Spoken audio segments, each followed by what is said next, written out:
Galerinha que curte meu canal, beleza? Estamos aqui já na segunda etapa da terceira aula, certo? É o segundo vídeo e vamos que vamos. Nós vamos dar continuidade. Nós tivemos acesso à explanação do professor, do engenheiro, sobre linhas automatizadas de produção, onde a gente consegue, através daquelas fórmulas, através das variáveis inclusas na fórmula, a gente consegue controlar custo, consegue controlar tempo, consegue controlar tempo de falha, produção. Então, isso nos dá ferramentas para que a gente possa dar respostas ao fabricante, ao cliente, tá certo? E fazer uma proposta aceitável, né? Plausível, tá certo? Tá certo, pessoal? Vamos lá? Então, dando continuidade na aula de hoje, nós vamos utilizar uma apostila, a apostila do Senai, de desenho técnico. Sem um conhecimento de desenho técnico, sem um conhecimento de uma ferramenta de desenho, seja o AutoCAD, seja que utiliza a base do desenho técnico, fica difícil você conseguir ter acesso ao mercado de trabalho, já que o mercado de trabalho solicita que você tenha ferramentas, conhecimentos e ferramentas técnicas para o desenho, tá certo, pessoal? Então vamos lá. Então vamos ver nos assuntos de hoje. Indicação de estado de superfície, tá certo? Da página 48 da nossa apostila de desenho técnico, e falaremos sobre escala na página 53, tá certo? Aqui nós vemos um desenho ilustrativo, as vistas, né, e cortes. Então, indicação de estado de superfície, o desenho técnico, além de mostrar as formas e as dimensões das peças, precisa conter outras informações para representá-lo fielmente. E uma delas é a indicação de estado de superfície. Então, aqui no desenho, nos cortes, você já vai indicando, aqui não tem, mas você já pode ir indicando que tipo é a superfície dessas peças, tá certo? Que tipo de acabamento. Então, acabamento. O acabamento é um grau de rugosidade observado na superfície da peça. As superfícies apresentam-se sob diversos aspectos, a saber, em bruto, desbastadas, alisadas e polidas. Então a peça pode estar em bruto, ela acabou de ser usinada, acabou de ser fabricada e não recebeu nenhum tratamento. Desbastadas, né, que é receber um pouco mais de um acabamento. Alisadas, então ela recebe uma superfície lisa, né, você percebe, e polida, bem mais alisada, tá certo? Superfície em bruto é aquela que não é usinada, mas limpa com a eliminação de rebarbas e saliência. Superfície desbastada é aquela em que os sulcos deixados pela ferramenta são bastante visíveis, ou seja, a rugosidade é facilmente percebida. Então, a gente ainda percebe a rugosidade, ainda percebe que a superfície não está lisa. Superfície alisada é aquela em que os sulcos deixados pela ferramenta são pouco visíveis, sendo a rugosidade pouco percebida. Então, você já percebe que a superfície já possui um bom acabamento aos olhos, tá certo? Tá certo?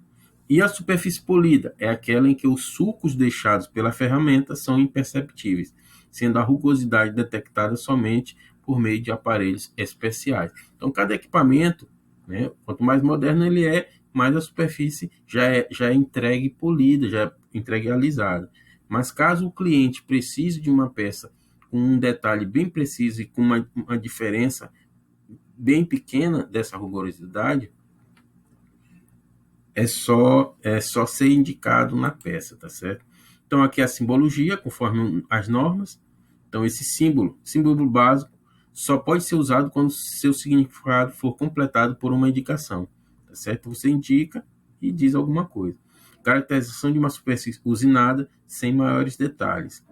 E a terceira caracteriza uma superfície na qual a remoção de material não é permitida. Indica que a superfície deve permanecer no estado resultante de um processo de fabricação anterior, mesmo se esta tiver sido obtida por uma usinagem ou outro processo qualquer.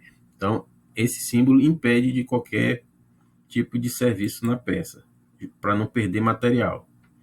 A ABNT adota o desvio médio aritmético, RA, desvio médio aritmético, para determinar os valores da rugosidade, que são representados por classe de rugosidade, N1 a N12, correspondendo cada classe a um valor máximo em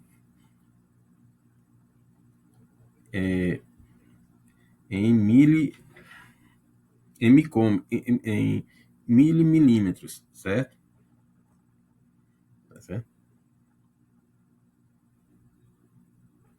Como observamos na tabela a seguir. Então, você tem N12, 50, N11, 25, N10, 12,5, N9, 63, N8, 3,2. Então, dentro daquela espessura, você vai ter 3,2 NY,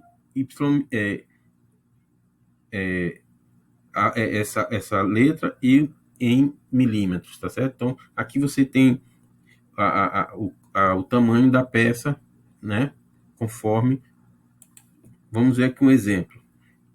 Então, aqui a peça, ela vem com uma indicação e vem N8, N10, N12. Então, ao lado do número da peça, representa o acabamento geral, com a retirada de material. Então, você vai tirar a quantidade específica de material dentro de uma tolerância, certo? Então, N8 indica que a rugosidade máxima permitida de acabamento é 3,2 Y o milímetro, certo? Que corresponde a 0,00 milímetros, 0,0032 milímetros. Então, é algo a ser medido pelo micrômetro, tá certo? Então, escala. Escala é a razão existente entre as medidas no papel de desenho e as medidas reais do objeto. Então, a escala ela pode ser natural, que é 1 para 1, você pegar um desenho, fazer um desenho conforme o tamanho do objeto ou da peça. É possível se a peça for pequena, né, você consegue fazer 1 para 1. Agora, se a peça for grande ou uma área muito grande, você vai ter que usar a redução ou a ampliação. Então, o exemplo aqui, se temos 20 metros de um dado mecanismo, um formato de papel, usando a dimensão de 200 milímetros. Então, a cada 1 milímetro, nós temos 100 centímetros, certo? É sempre a relação de 1 para 100. Tá certo? Então, natural é 1 para 1, redução é 1 para 2. Então, 1 para 2 é metade, 1 para 5 a quinta parte, e assim sucessivamente. Ou ampliação, 2 para 1, que é o dobro, 5 para 1, que é 5 vezes mais, e 10 para 1. Beleza? Então, representar o comprimento real de 20 metros de um dado mecanismo no formato de papel usando a dimensão de 200 milímetros. Assim, a escala será da seguinte forma: 20 metros, 200 metros para 20. Não, aqui é 200 milímetros para 20 milímetros, tá certo? Que transformou 20 metros em milímetros e 200 metros em milímetros. Cortando 0,00, nós teremos 1 para 100, certo?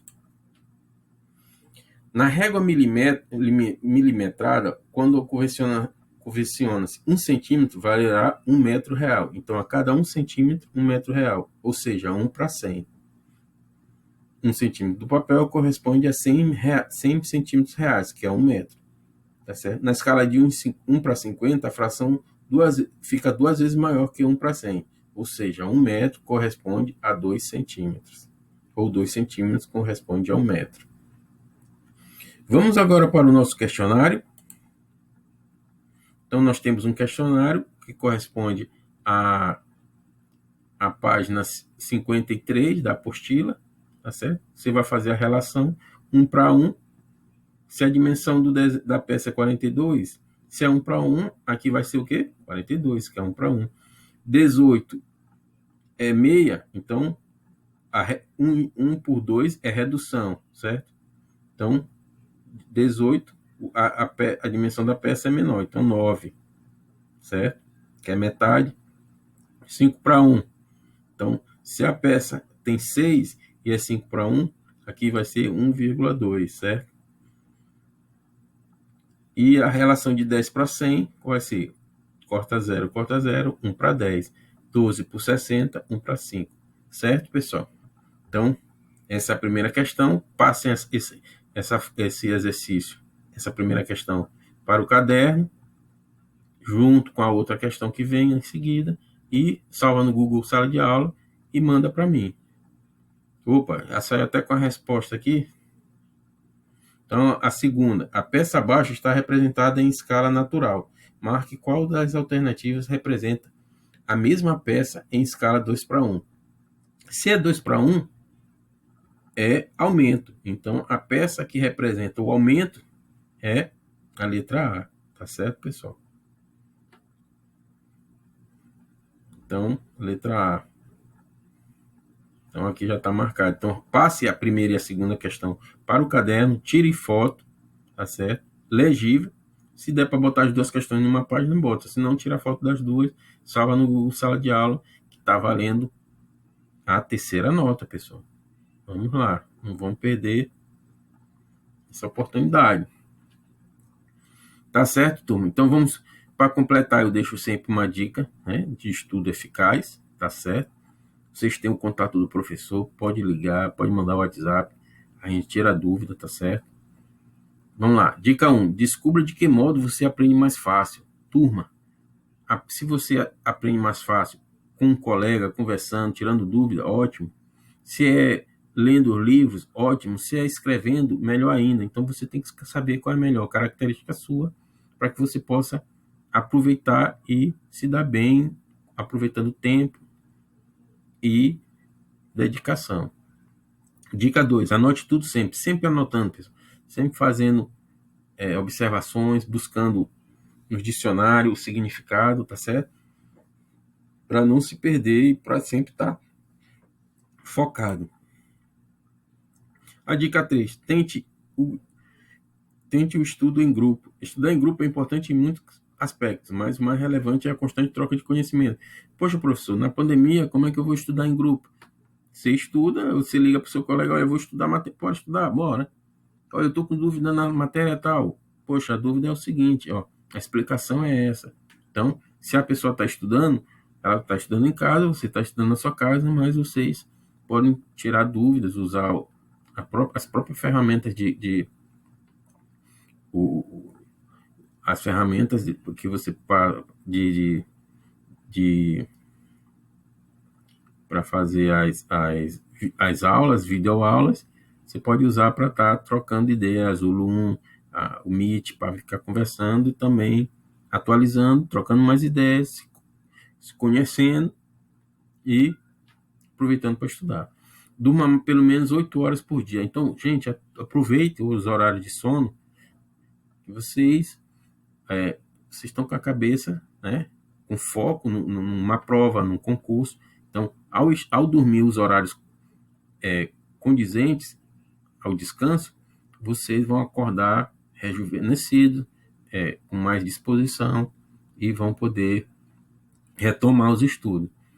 Se tirar o dia, se tirar um final de semana para sair, e chegar tarde e perder noite de sono, você já perde um rendimento e pode ser que essa perda de rendimento seja o diferencial na prova. Tá bom, turma? Então, continuem, estudem, não percam foco e que o professor está muito feliz de estar com vocês e espera ver vocês o mais breve possível. Tá certo? Não corram, andem devagar e conscientes que tudo vai dar certo. Obrigado, nos vemos em breve. Abraço, turmas. Descobri que quanto mais eu estudo, mais sorte eu pareço ter nas provas. Então, boa sorte para vocês, bons estudos e fique com Deus. Até mais, turma. Um abração. Tudo de bom.